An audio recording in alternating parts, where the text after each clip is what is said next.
I want you to picture a convoy, May 5th, 1945, a mountain road in the Austrian Tyrol, dawn light cutting through pine forest, fog in the valley below. At the front of the convoy, an American M4 Sherman tank, 30 tons, white star on the hull, 75mm gun pointed forward.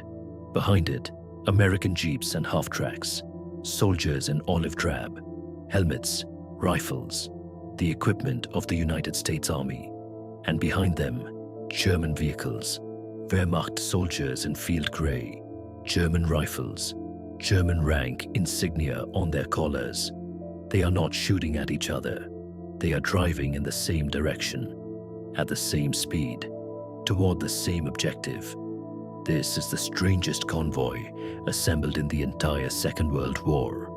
And every single man in it, American and German alike, knows that 40 kilometers ahead of them, 12 people are going to die unless they get there first. One of those men is the reason this convoy exists at all. His name is Josef Gangl. He is 34 years old. He is a major in the German Wehrmacht.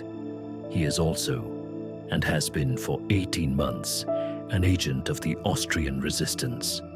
He is sitting in the second jeep, watching the road, wearing the uniform of the army he has been betraying for a year and a half.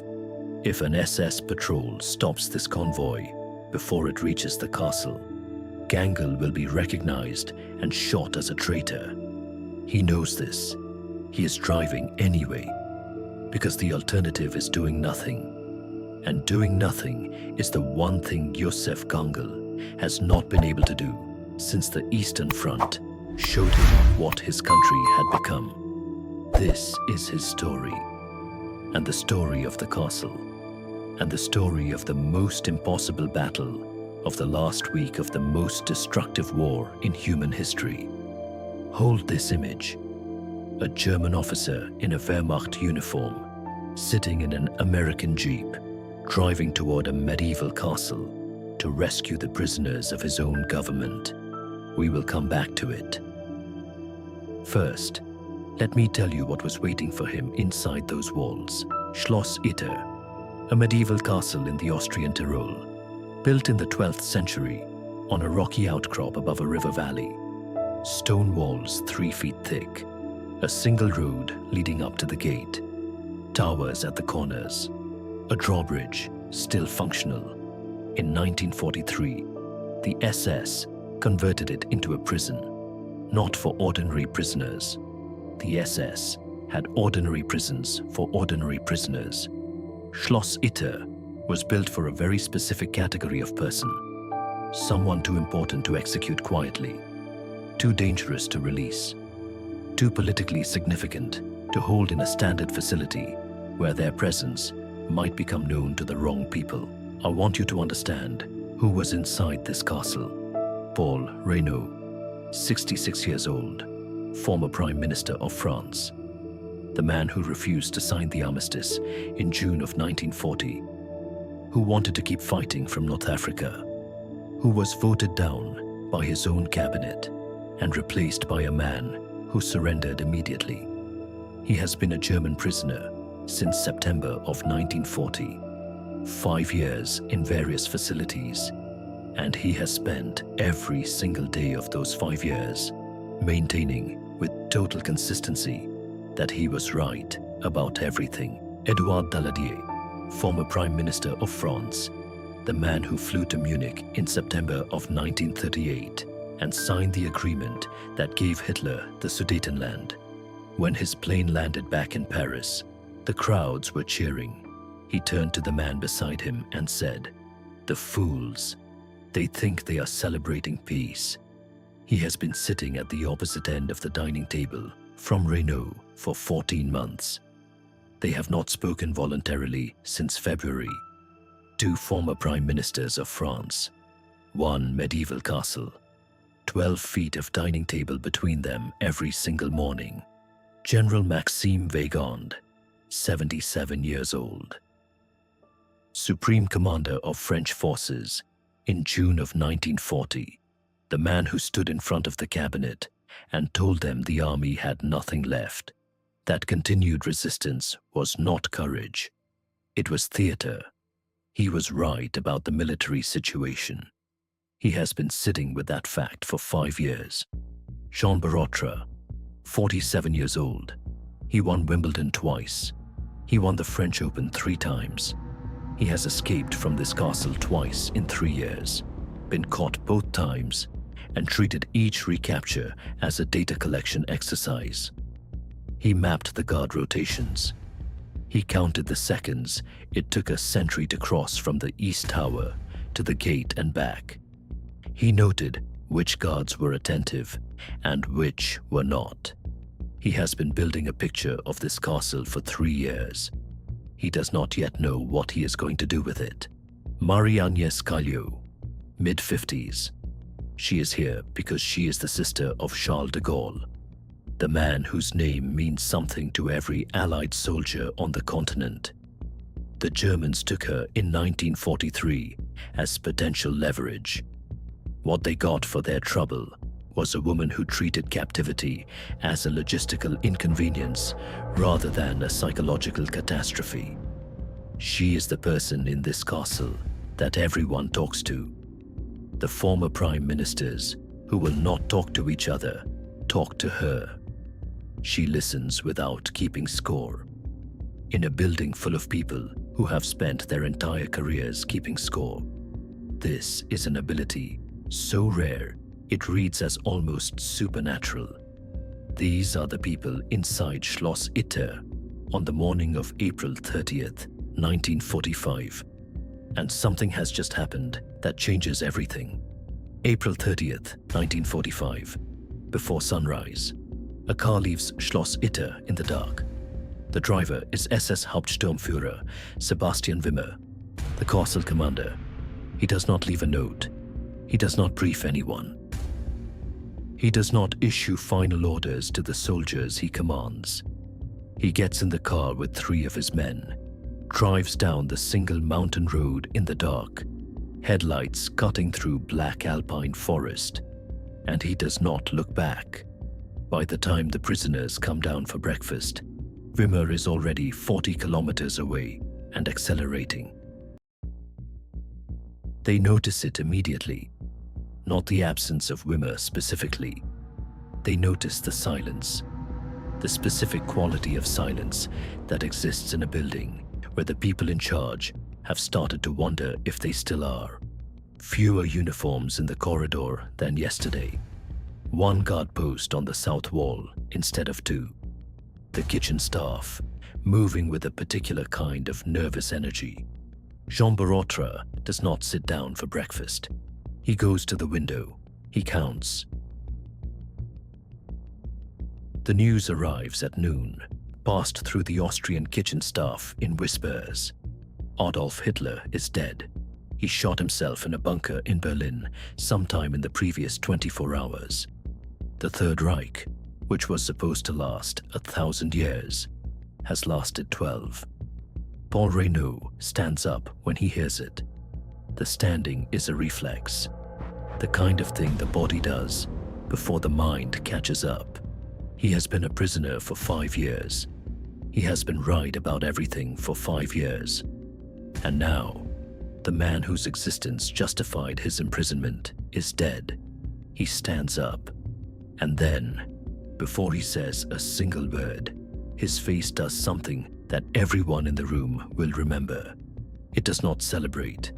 It calculates, fast, visible, like watching a man do arithmetic on a chalkboard. Because Reynaud is genuinely intelligent, and intelligent people understand compound problems quickly. Hitler is dead. Wimmer left this morning. The guards are fewer than yesterday. The war is ending. The SS is still here. He sits back down. Here is the thing that Reynaud calculated in those 2 seconds. Schloss Itter was not a normal prison. The SS built it for a specific category of prisoner. People too politically significant to execute quietly, too dangerous to release. People whose deaths in 1942 or 43 would have created diplomatic problems the Reich did not need. That logic belonged to Hitler. Hitler is dead. The logic is gone. The SS units still operating in the Austrian Tyrol do not need logic. They need simplicity. And the simplest thing, the thing that every retreating army has understood since armies first retreated, is that witnesses are a problem. Two former prime ministers, a supreme commander, the sister of the man who will sit across a table from Allied leaders at every post-war negotiation. Every single person in this castle is a story that somebody, somewhere in a black uniform, would very much prefer, did not get told in a courtroom. Wimmer's departure was not a gift. It was a warning.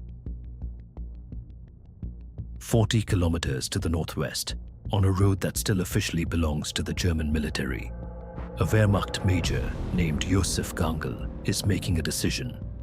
He has already made it, actually. He made it sometime in the last 48 hours, when his resistance contacts told him what was moving towards Schlossiter and why. The decision itself took less than a minute. What has taken longer is working out whether the plan that follows from the decision is actually executable, or whether it is the kind of plan that sounds logical at midnight and is clearly fatal in daylight. He runs it again. Josef Gangl was born in 1910 in Bavaria. Career soldier, artillery officer, competent, professional, trained to follow orders. He fought in France. He fought in North Africa. In 1941, he was sent to the Eastern Front. What happened to Gangl on the Eastern Front is what happened to a specific category of German officer who went there and came back, changed permanently. Not everyone was changed. Some went and returned the same.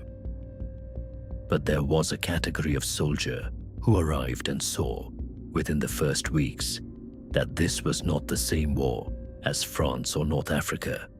Something had been added to it that was not in any military regulation he had ever studied. The Eastern Front was not a military campaign with ideological overtones. It was an ideological extermination with a military campaign attached to it. Behind the advancing German lines, SS units were moving through Soviet villages and cities with explicit orders to eliminate entire categories of people. Gangl did not need to go looking for this. It came to him. It was happening in the same territory where his artillery batteries were stationed, sometimes within earshot. And the official position of the German military was that this was not the army's concern. That was the thing that broke something in him, not the killing itself. What broke him was the institutional decision to look away. He was an officer of the German state, and the German state was conducting a systematic murder program 50 kilometers from his command post, and his job was to continue adjusting artillery coordinates and file the paperwork correctly. He did not act immediately. Almost nobody acts immediately in those situations. What he did was begin to think differently. By 1943, he had made contact with the Austrian Widerstand, the resistance. Here is what that meant practically. He was still a Wehrmacht major. He still commanded his unit. He still issued orders, and his soldiers still followed them. And at the same time, he was passing information to the Austrian resistance, locations, supply routes, coordinates that found their way to Allied intelligence. He was doing this while wearing the uniform of the army he was betraying, while sitting in command meetings with other German officers, while signing his name to documents as a loyal officer of the Third Reich. If anyone found out, he was not going to be imprisoned. He was going to be shot the same day. He did this for 18 months. Now, In the last days of April 1945, he learns about Schloss Itter through his resistance contacts. He knows the castle. He knows what it holds. He knows that an SS battalion is moving toward it with orders to eliminate the prisoners before Allied forces can reach them. He runs the calculation. The SS battalion has the firepower to overwhelm whatever is left of the garrison. The Austrian resistance has no military capacity to stop a battalion. The German military command in the region either does not know or does not care. The only force within range, with both the firepower and the legal authority to challenge an SS operation, is the American 12th Armored Division, positioned to the northwest. He gets in his car and drives toward the Americans. He's navigating between two groups of people who would both happily kill him, toward a meeting that may produce no result other than his immediate execution. He drives anyway. May 4th, 1945. A German army major in full Wehrmacht uniform arrives at an American military position, not surrendering, not fleeing, driving deliberately at regular speed toward a position held by the United States 12th Armored Division. No white flag, pistol on his hip, German rank insignia on his collar. He has rehearsed what he is going to say approximately 40 times during the drive.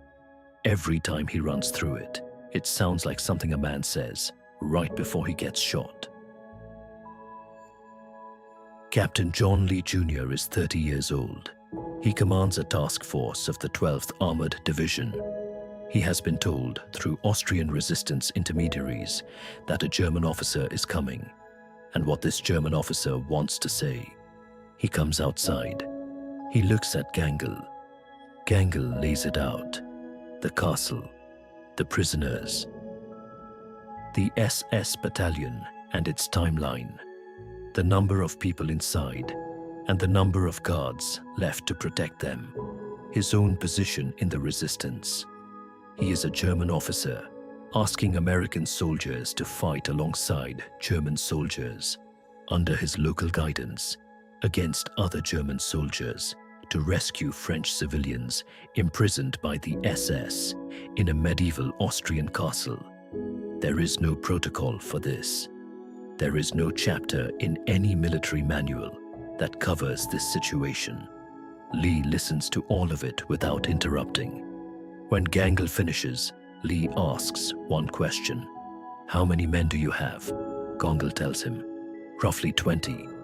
Wehrmacht soldiers who have been working with him, armed, mobile, willing."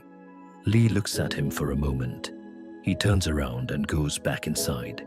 He comes out 3 minutes later. They will leave at first light.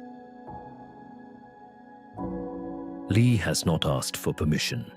There is a reason for that, and it is not recklessness. Requesting authorization for what he is proposing would require whoever is above him to process a request that has no precedent in the military regulations of any army currently fighting this war, and the answer from any headquarters that processes it through standard channels is going to be, wait for clarification, hold position until further orders. By the time further orders arrive, everyone in Schloss Itter is dead. Lee made the call himself. He will accept whatever consequences come. But he is not going to wait while people in clean offices 300 kilometers away try to find the regulation that covers this specific situation. There is no regulation. He knows it. Gangl knows it. They are both soldiers. Dawn, May 5th, 1945. 1 Sherman M4 tank, 14 American soldiers, 20 Wehrmacht infantrymen. That is the complete list. No artillery support, no air cover, no reserve element. No reinforcements he can call for, because there is no reinforcement protocol for an operation that does not officially exist. If things go wrong at the castle, no one is coming. Whatever they bring is all they have. The convoy moves north through the Tyrol, 40 kilometers of mountain road that does not technically belong to anyone in particular on the morning of May 5th, but that various armed German units might claim to control if they saw this convoy and decided to do something about it. The Sherman tank at the front is the most important element for reasons that have nothing to do with firepower. It tells any German unit watching from the roadside that this column has heavy weapons and is moving with purpose and will not be stopped easily. German soldiers who are trying to figure out how to survive the end of this war are not going to step in front of a Sherman tank to check credentials. The ones who are not trying to survive the end of this war are a different problem. 3 kilometers from the castle, a man comes out of the tree line. He is not in uniform, middle-aged, moving with the specific economy of someone trained to move efficiently, who is running on empty. He has been moving through alpine forest since before dawn, alone, no maps, no equipment. On a route he worked out by watching the mountain terrain from castle windows for 3 years. His name is John Barotra. He cannot speak much English. The American soldiers cannot speak French. Barotra has anticipated this. He points toward the castle. He holds up fingers to indicate German soldiers. He makes the universal gesture that communicates beyond any language that there is no time for this to take longer than it is taking. Lee understands within 45 seconds. He tells his driver to follow the Frenchman. Barotra gets in. The column resumes speed. Schloss Itter becomes visible as they come around a long curve through pine forest. Stone walls, towers, the drawbridge, the whole medieval architecture of a place built to keep people out. And, just audible in the last kilometer, the sound of small arms fire beginning somewhere near the castle gates. The SS has arrived first. They did not arrive by much. Lee tells the tank commander to go forward. The M4 Sherman moves up the approach road toward the castle gate. The gun traverses. The loader slams around into the breach. The road in front of the advancing SS soldiers erupts. The SS formation breaks. Men go flat. Men run. The advance stops. Lee's infantry is already out of the vehicles, spreading into the pine forest on both sides of the road. Gangl is calling to his soldiers in German, fast, moving them into the tree line. In 90 seconds, the strangest fighting force assembled in the entire Second World War has taken up a defensive line around the approach to a medieval castle in the Austrian Alps. Inside the castle, the 12 prisoners hear the Sherman's cannon fire. They understand immediately what it means. There are Americans outside. Whatever is going to happen in the next hours, they are not completely alone. Let me be precise about what Lee is working with. 14 American soldiers, 20 Wehrmacht infantrymen, a command and control system built from 12 hours of acquaintance and a set of hand signals, a tank with a finite number of rounds. Inside the castle, several of the prisoners have found or retained weapons. Exactly how many and what condition those weapons are in, Lee does not know. The SS force surrounding the castle is larger. It has mortars. It has machine gun teams. It has the tactical advantage of an attacker who gets to choose when and where to press. This is the situation. The first hour is brutal. SS mortar rounds land inside the castle courtyard. The prisoners cannot stand in the open. They cannot do nothing. Several of them make the decision that combat does to certain people in certain moments. General Maxime Weygand picks up a rifle. He is 77 years old. He was the supreme commander of French forces at the moment of France's greatest military catastrophe. He stands in front of a cabinet and advised surrender, and has lived with that advice for 5 years. He finds a position on the inner wall. He sights down the barrel. He fires. Afterward, when people ask him about this moment, he does not frame it as redemption. He does not frame it as anything. He was a professional soldier in a castle being attacked. He did what professional soldiers do. Paul Reynaud, the former prime minister, who wanted to keep fighting and was voted down, takes up a position near a window.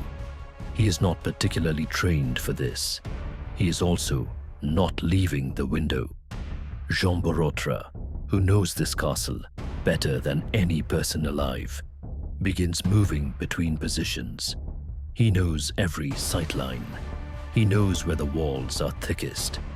He moves from point to point, carrying ammunition, carrying information about where pressure is building, acting as the nervous system of a defense that has no formal nervous system.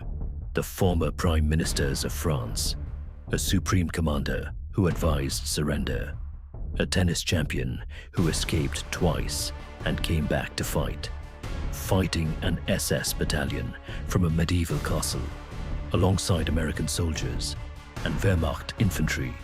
This is happening. 90 minutes in, the defense nearly breaks. The SS identifies a weakness on the north slope. Lee's soldiers there are extended. The coverage is thin. A disciplined SS infantry assault presses hard enough that 2 of his men fall back to maintain integrity. The gap is brief, measured in seconds.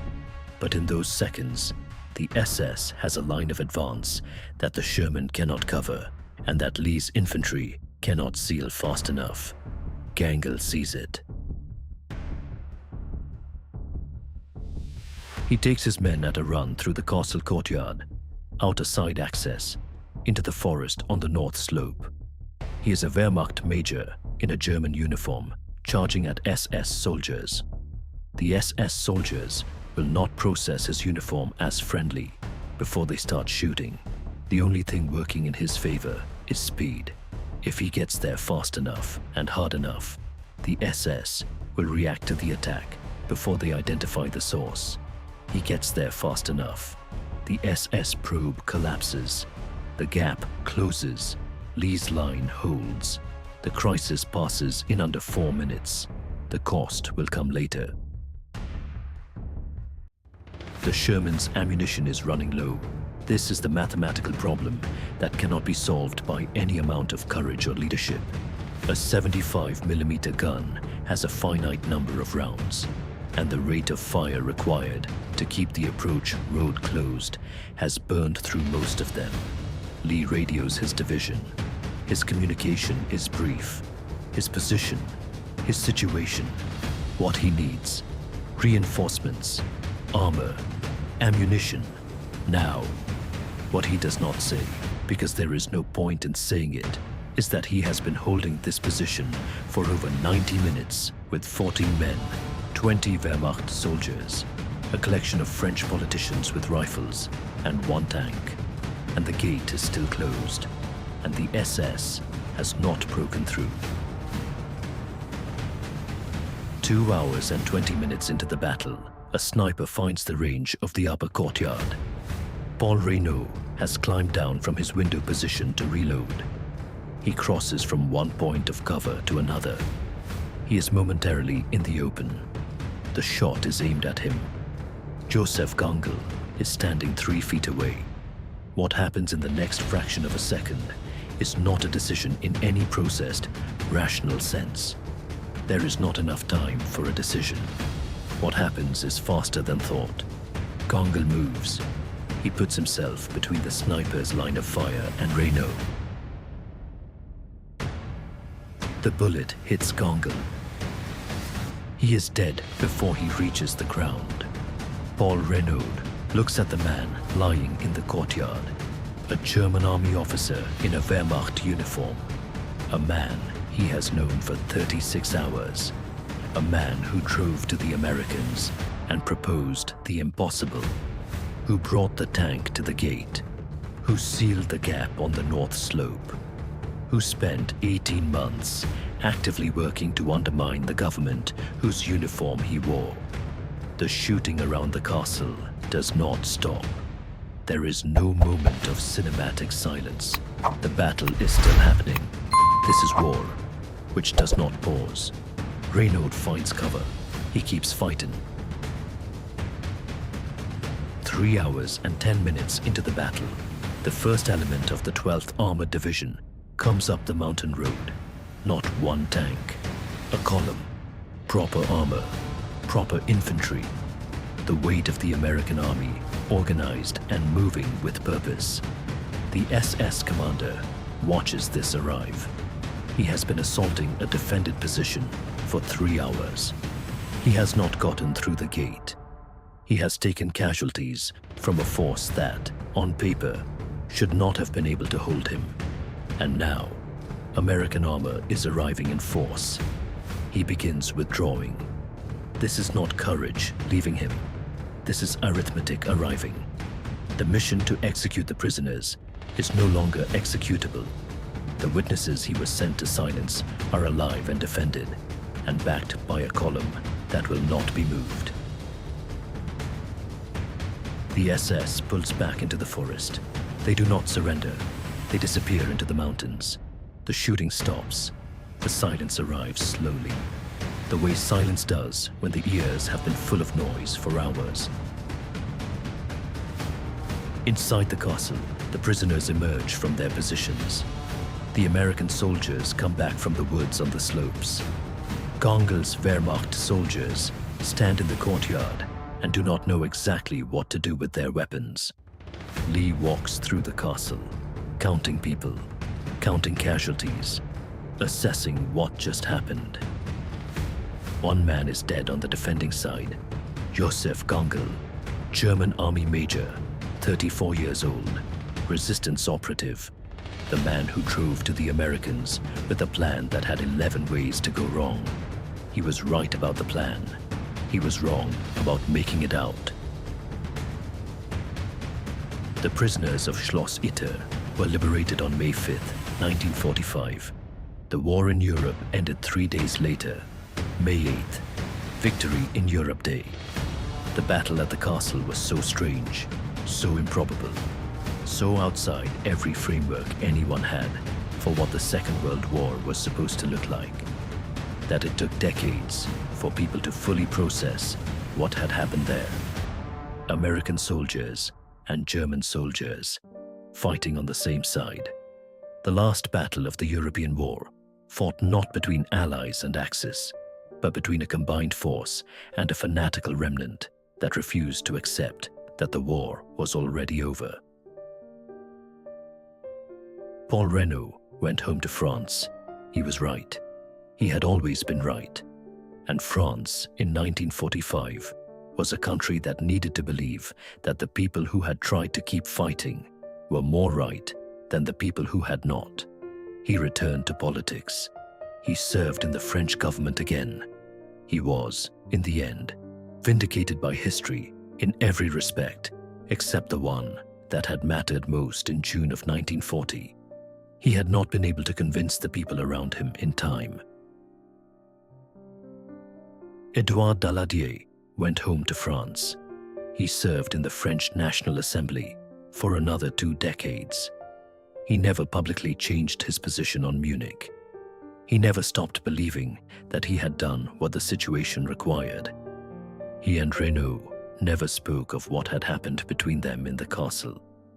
There was nothing left to say that had not already been said by the 5 years of silence across a dining table.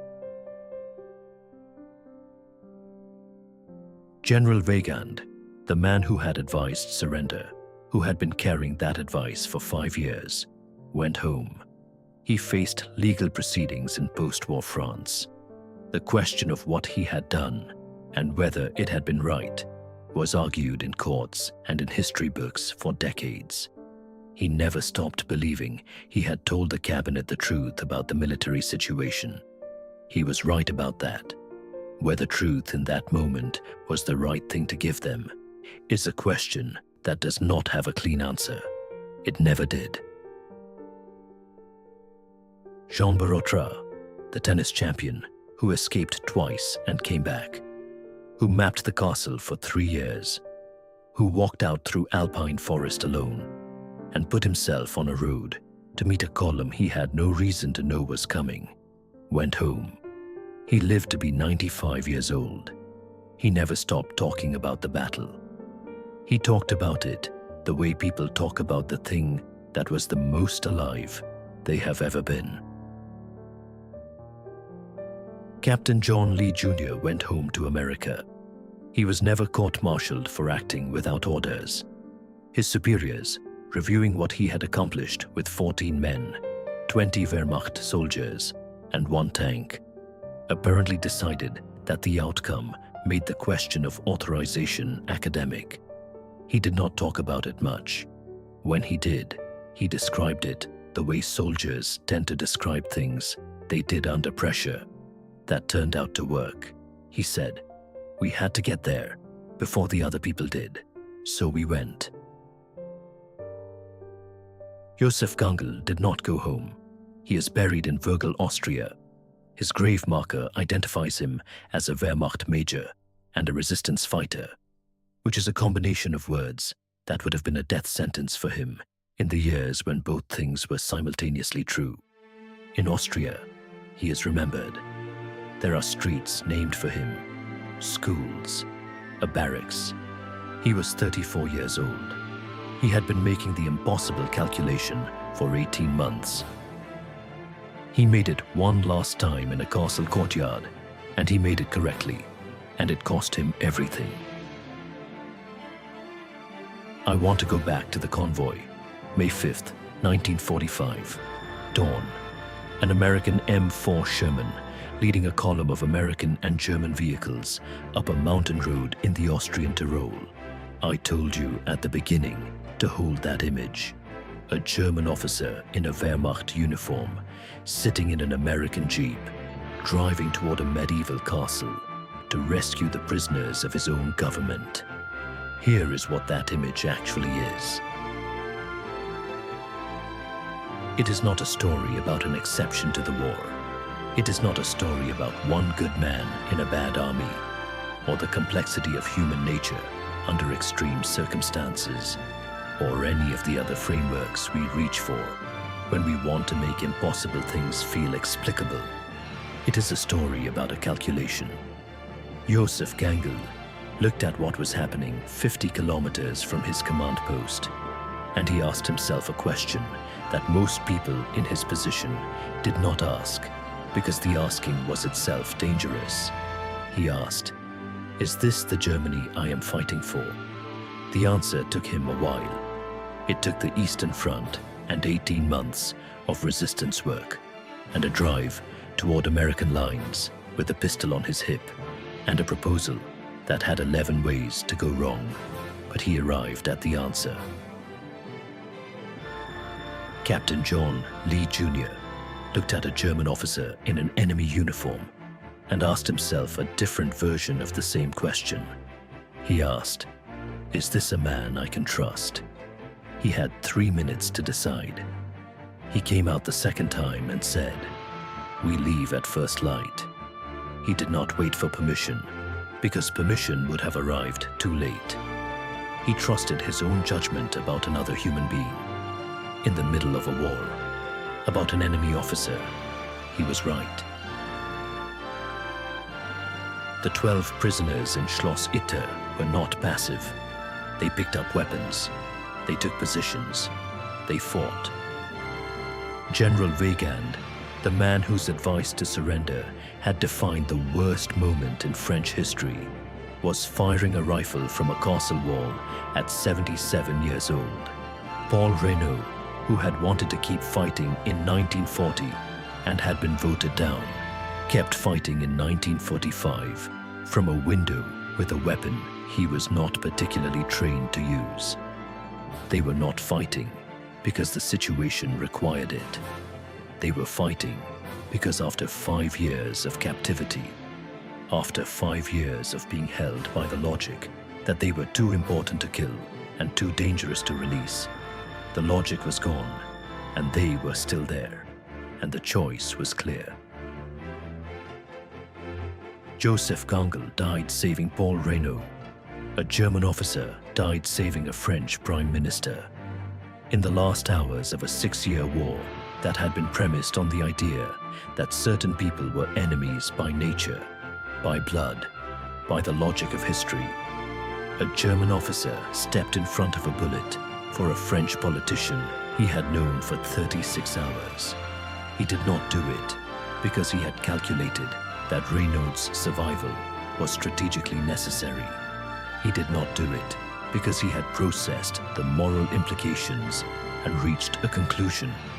He did it because Reynaud was standing 3 feet away and there was not enough time to think. That is the only explanation. It is also the only explanation that matters. The Battle of Corse-Litter lasted approximately 3 hours and 40 minutes on May 5th, 1945. 3 days later, the war in Europe was over. Of all the battles fought in 6 years on that continent, from the beaches of Dunkirk to the ruins of Berlin, from the mountains of North Africa to the frozen approaches to Stalingrad, this one was the last, and it was won by a force that should not have existed. American soldiers and German soldiers, former prime ministers with rifles, a tennis champion who escaped twice and came back, fighting together. Not because anyone planned it, not because any regulation or doctrine or alliance structure called for it, because one man in a Wehrmacht uniform did the math and got in his car and drove toward the Americans, and one American captain came outside, listened to the impossible proposal, went back inside, came back out 3 minutes later, and said, yes. I want you to picture Josef Gangl one more time. Not the man in the courtyard, not the end, the beginning, before dawn, somewhere in the Austrian Tyrol, sitting in his car before he turns the key, knowing what he is about to do and what it will cost him if it goes wrong, knowing that it might go wrong in 11 different ways. He turns the key. He drives toward the Americans. That is the answer to every question this story raises about what a person can do when they understand precisely what is happening and decide they cannot be the person who looks away. He already knew what looking away looked like. He had been 50 kilometers from it on the Eastern Front. He turned the key. He drove.